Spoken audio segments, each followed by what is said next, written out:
Quando a gente tem uma acuidade sensorial, o que é acuidade sensorial? A capacidade de perceber detalhes que estão além do óbvio, a gente consegue captar essas idiosincrasias, captar esses padrões linguísticos, verbais ou não verbais, e devolvê-los sob medida. Muitas vezes os nossos pacientes nos reclamam por meio de metáforas. Eles falam assim: e aí naquele dia, Lucas, eu perdi a cabeça. E eu me sinto agora como se eu tivesse preso num lamaçal. Para aquela pessoa, eu tiro o chapéu. E aí, sabe, poxa, eu me senti como uma águia. São metáforas como essas e muitas outras que os nossos pacientes usam para se queixar de suas dores. E muitas vezes essas metáforas, elas passam despercebidas pelo terapeuta, que as escuta, mas não anota.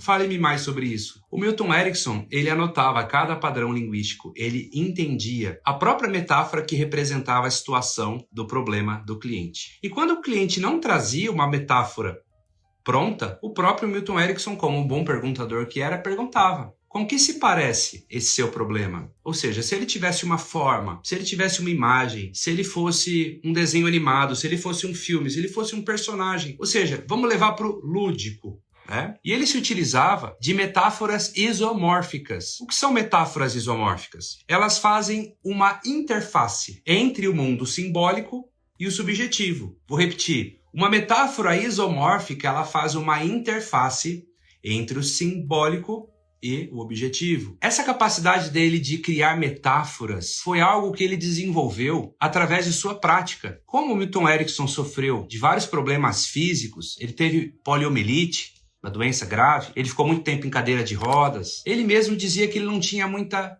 capacidade de dar trancos, solavancos, sustos, como vinham da hipnose clássica as induções tradicionais. Então ele veio a desenvolver uma maneira de sugestionar que posteriormente foi ser chamado de ericksoniano. Vale lembrar que Milton Erickson era um hipnólogo clássico, mas nos últimos anos de sua vida se tornou ericksoniano, mas ele mesmo nunca se deu esse nome. Esse nome foi dado por Jeffrey Zeig, um de seus discípulos, que é o criador, né, da Fundação Milton Erickson, e um dos caras que mantém vivo o legado do Erickson. Então, quando a gente fala hipnose ericksoniana, a gente não está falando só de uma hipnose que dá ordens, faça isso, faça aquilo, levante-se, sente-se. Não, a gente está falando de uma construção terapêutica sob medida, onde inclui, nesse quesito, a capacidade de contar histórias, storytelling, que posteriormente foi ser chamado assim. Muitos vendedores, líderes e treinadores de venda buscam no Milton Erickson, em sua linguagem hipnótica,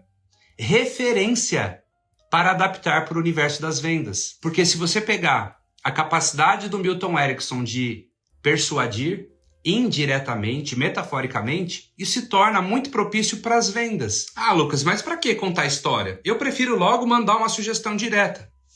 Eu também uso sugestão direta. E o Milton Erickson também usava, sabia?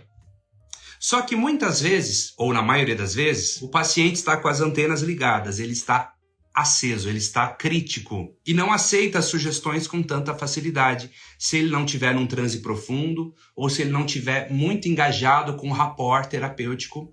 As sugestões batem na trave e caem. Então eu posso criticar uma sugestão direta, mas quando eu construo uma história conecta. Eu conto uma história e você já está dentro da história.